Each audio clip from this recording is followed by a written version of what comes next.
V-League updates through GMA International, available on the following Facebook sites as we begin set number 2.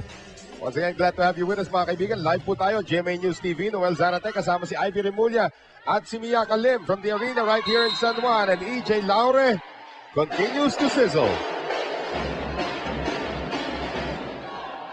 EJ Laure now with 8 points, 4 points, 5 points from attack rather, and 3 from block. Other top scorers para sa UST, we have Jesse De Leon with 5 points and Pamela Simosa with 3. And what's interesting, well, not surprising, ang top scorer para dito sa Lasal Dasmariñas, Yonko, Nunag, and Delphine, all with 1 point each. Yan lang. Yan lang. Bago center naman pinasok para dito sa kupunan ng UST as they have taken a 2-0 lead. There is Alex Cabanos seeing her first action. So pahinga muna si Sara Verociao. Cabanos is actually the elder statesman of the two centers. Yes. And that is a good attack point. Coming naman dito kay Abalos, seeing her first action para dito sa Lasal Dasmariñas, si Sigrid Abalos. We actually have... As we thank our friends from PLDT Home Ultera, the ultra fast LTE for a happy family, with speeds of up to 10 Mbps, monthly internet for as low as 999 pesos. And that is the Giselle C serve that we know. That's right. So, bago rin mga bagong players na fielded ito si coach and trying to find the right combination para dito sa match na to. And EJ Laure again. Nagiging EJ Laure show na ito para sa UST. Take a look at that one again. Coming here from the 17-year-old member of the national youth team. Here's Jessie De Leon. Yonko, si Nunag. Yun ang pwede mong gawin sa triple block. Padaplisan. That's right. Although again, you can see what they can do if they just have a good first ball. At that time, hindi nahirapan si Giselle. Well, we're tied at 3, and if it's Fun Family Pizza, it's gotta be Shakey's, and Mia Kalim is chowing down on some mojos as we speak. Naman. Abalos on the serve. Alex Cabanos now. EJ Laure, angulo in between Yonko and C. Usually nothing gets in between those two. Yes. Ultra fast spike po yan. Natin sa atin ang PLDT Home Ultera, the ultra fast LTE for a happy family. Laure sending that to Green Hills. Another free point para sa Lasal Dasmariñas. We're now tied at 4. Better start now for Lasal.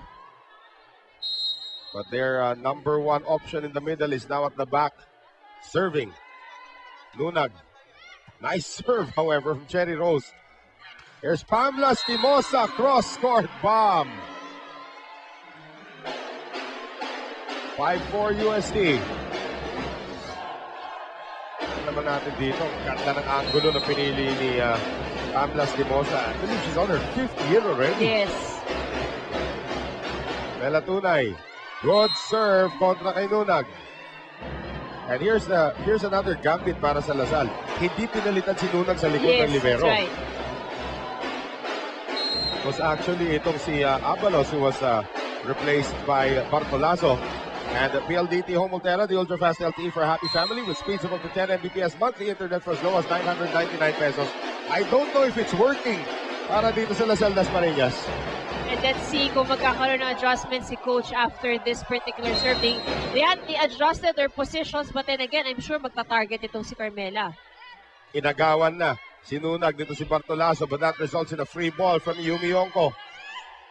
Cabanos, nakita sa kabila, Lastimosa lining up now for a down-the-line shot. So UST, biglang nagising dito sa ating second set. They are now up by 4 kontra sa Lasal Dasmariñas. Magbabalik po kami.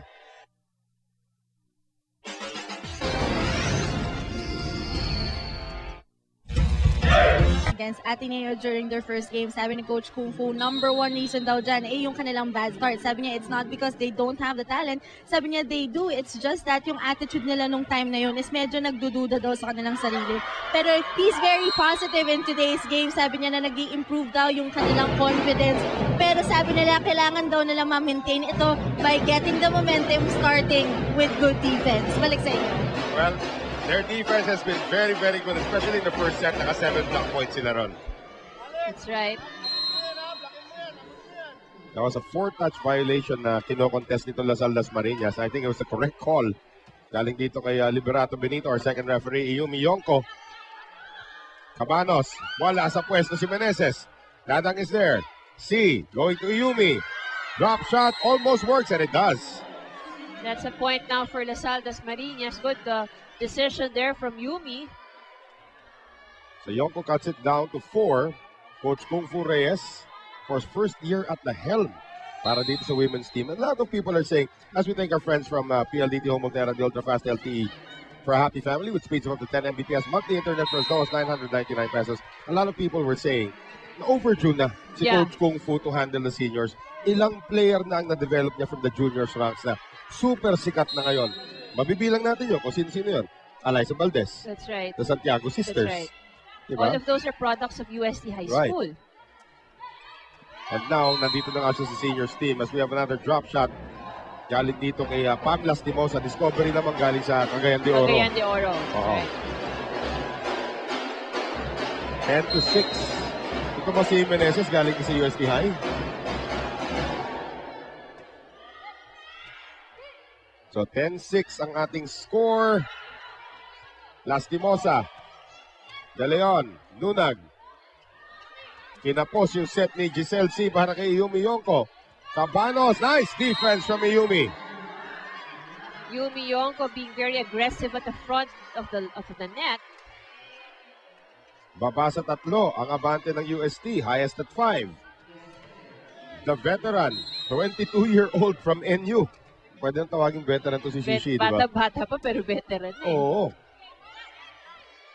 Cabanos, Lastimosa, another cross-court bomb. Very sharp cross-court hit by Pam Lastimosa. Tawag sa palong to. Bam! Oo, laging yung sound effects si Pam, di nawawala eh. Alam pa lang yan, pang sound effects sa palo niya. Mikasa is the official ball of the Shakey's V-League. Here is Cabanos now. Jesse! Don't let the lean frame fool you. Wala mo lang yan pero exactly. And there's also the speed. Right. So 12-7, restoring a 5-point lead that time ito si Jessie De Leon. Pam on the serve. Batulazo, C. Quick set for Abalos. Cabanos, iniwan sa likuran para kay Mela Tunay. No coverage for Lasal Dasmariñas. And we will have a timeout here called by Lasal Dasmariñas, down by 6.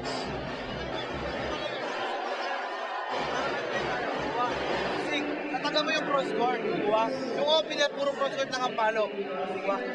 Yung ito ko magpunta sa kamera ni Sigurd Sergino. Yung na magpunta sa yung receive muna tayo. Receive muna tayo. Malaki pa yan, girls.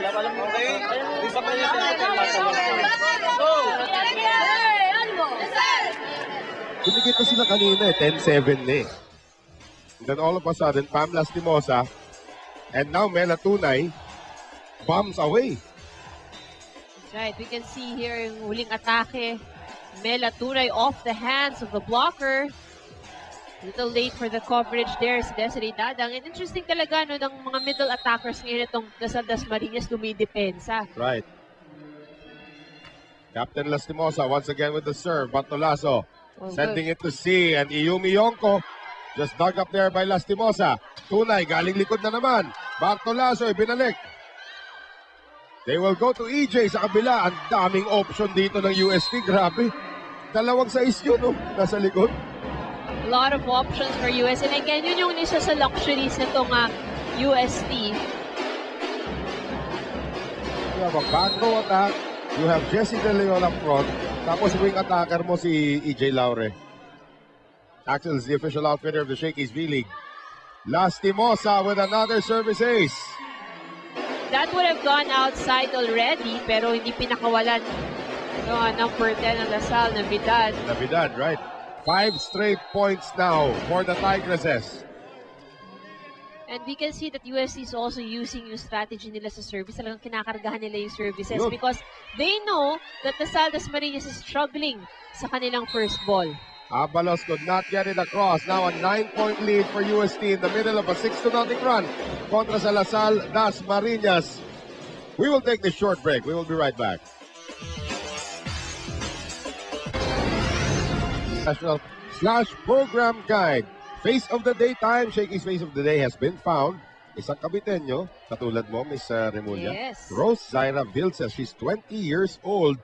Thank you daw sa pizza. Dito muna yan. I will gladly trade my mojos for your pizza. Oo, para mga 3 pirasong mojos na lang yata ititrade mo sa Ayaw mo isang kasi box of kumuha. Kanina pizza. ko pa binibigay sa'yo eh. So kasi buo. Yan po aming mga pangalan, mga gutom na commentator niyo po dito sa GMA News TV. At happy lunch sa mga kumakain pa po ng lunch dyan hanggang ngayon. At batiin na rin natin yung iyong kapatid at yung iyong pamangkin. Yan, I'm sure si Julio Boy, yung magiging dyan mga future Hashtag Julio Boy.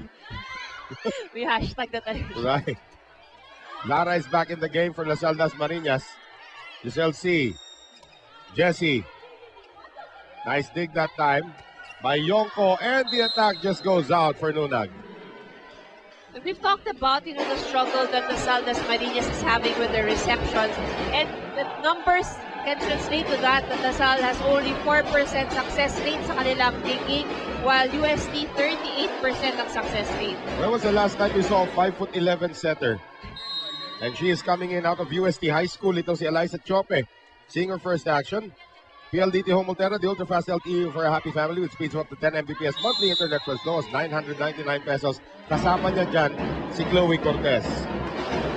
Very tall lineup that we have here for Lasal. And for UST rather. And a timeout here called by Lasal. Isang putos lang ang naitala nila since that last technical timeout. UST is now up by 10. Alam mo na sobra, hindi ko naman pinapasok pang crossword kasi sobra na yung ball eh. Diba? At receive muna tayo ulit.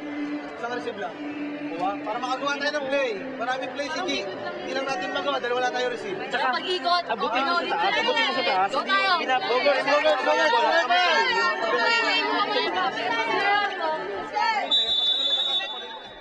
Naflatan ang Lasal das Marinas. Coach has already been experimenting with a lot of positions and filling in different players. Nunag now is actually hitting at the outside. Outside na, oh. Si Abalos na nilagay niya sa gitna.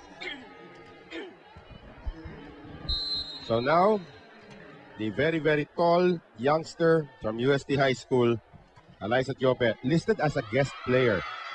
Tiope with a service ace. Sipin mo pag na-develop ni Coach Kung Fu yan, the way he has developed countless of talents over the years. I believe Kim Fajardo also galing sa kanya rin. And with the height that she has, talagang maraming pahihirapan itong batang to. Here's Nunag out of position. Rasmo is there. Tiope sending it now to Lastimosa. Lara with the dig.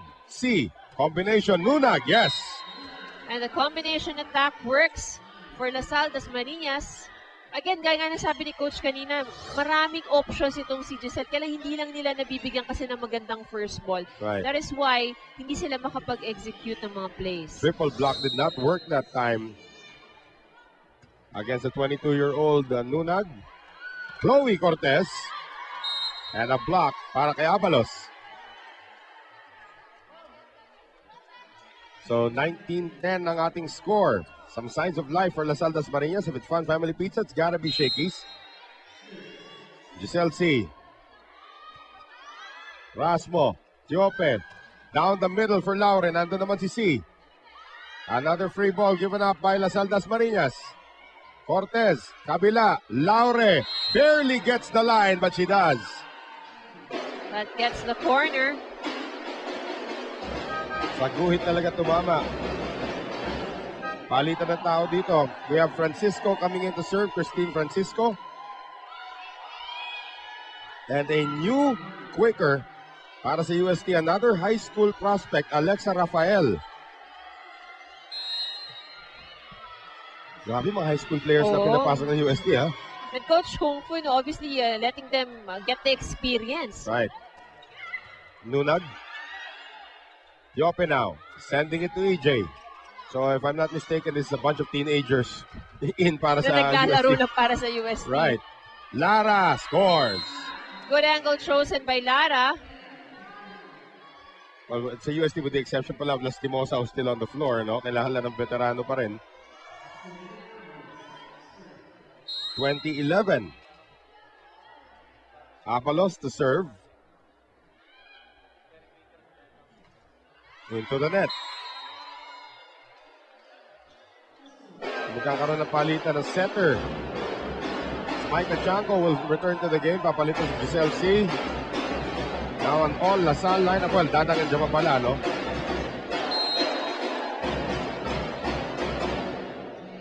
Laure. Yonko.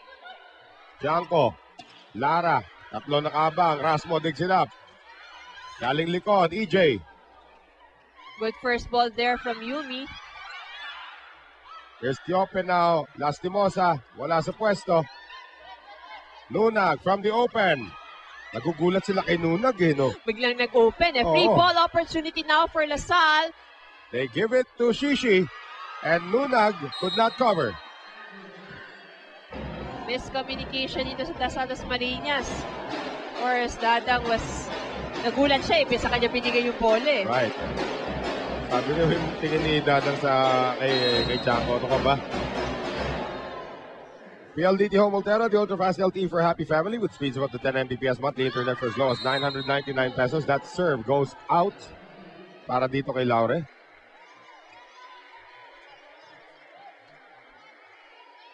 So now Nunag trying to keep Lasal Das Marinas in this second set.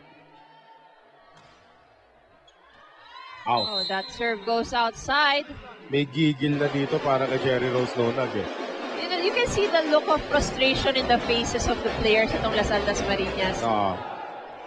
And they know they're better than this. They Yeah, are a oo. four-time NCRAA champion. As in four-time defending NCRAA champion. Good triple block once again. And this time Rafael is there. Again, coverage is one of the problems that LaSalle Das Marinas has been having. You know, they are struggling with that. Nandun naman yung atake, pero sometimes kasi hindi mo pwedeng asahan lagi or expect na laging patay yung Right. bola ng atake. So you always have to be ready na babalik ang bola. Yonko. At bumalik na naman ang reception problem dito. Itong Lasal Das Marinas. 12 set points. They only need one. Pam Lastimosa. Pinatay na. 25-12 UST dito po sa ating second set. So far, so good. Para sa Golden Tigresses. As we take a look at our shaky shake and play with a bunch of teenagers on the floor, the captain puts it away for UST. Kaya na UST makuha 3 straight sets. We will find out when we return dito po sa Shakey's Feelings.